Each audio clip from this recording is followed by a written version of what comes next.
Hi, I'm Mary Rogers, and this is the Cuisinart 3.4 quart deep fryer. Let me show you all the features and functions of the fryer.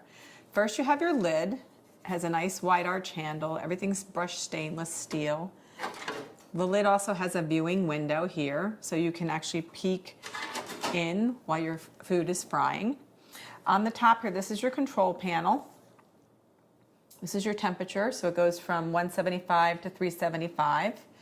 This is your power indicator light. This is your ready light. I've already preheated this so that we can go ahead and fry right away without having to wait. The other thing I should mention too is that it has a fryer basket that can hold up to 1.7 pounds of food.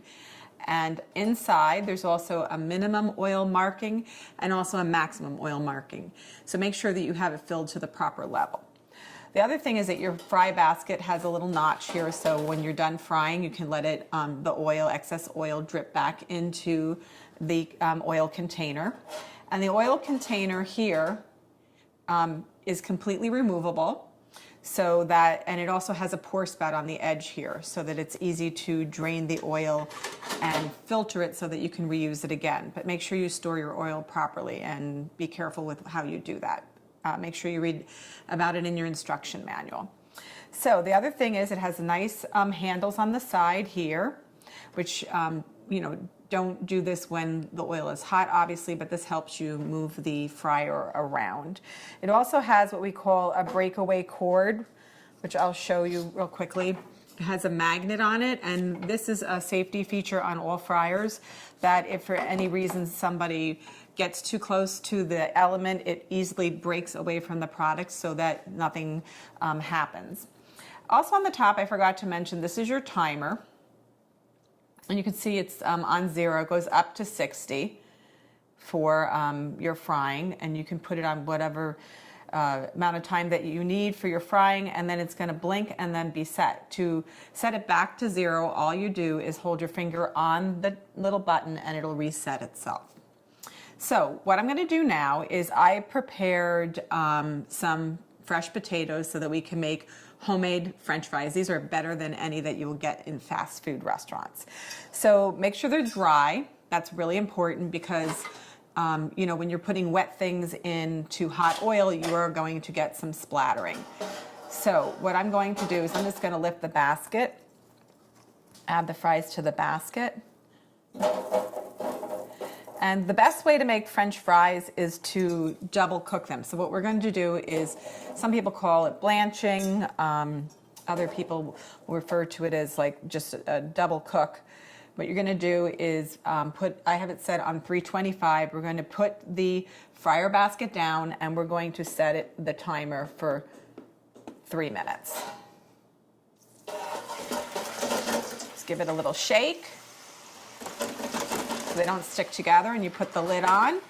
And it's great having the lid because the lid keeps any of the splatters inside, so you don't have to worry about it. So in 3 minutes, we'll come back, we'll check the fries, turn up the temperature, and then cook them for 4 minutes. So our first cook is up. So what I'm going to do is I'm just going to take these out, put them aside just for a few minutes while it comes up to 375 degrees. I'm just going to put that there. Put the lid back on, turn the temperature up, and then we'll wait till it comes up to temperature. We'll come back and we'll finish cooking the French fries. So our fryer is set on 375 and it's up to temperature, so we're going to completely finish cooking our fries now. I'm just going to put the basket back in for the second fry. Shake it up a little bit just so the potatoes don't stick to each other. And then what we're going to do, we're going to set it on 4 minutes. Put the lid on. And we're going to wait until the French fries are nice and crisp and golden. Okay. Let's see if my fries came out the way I like them. Oh, they look delicious. So the first thing you're going to do is give them a little shake. If you want, you can let them sit on the edge of the oil container, the edge of the fryer. to get off any excess oil. But what I'm going to do is give them a little shake. Just going to put them on the towel really quickly. They look really good. I love French fries. It's one of the things that I have a very hard time turning down a beautifully made French fry. Whoops.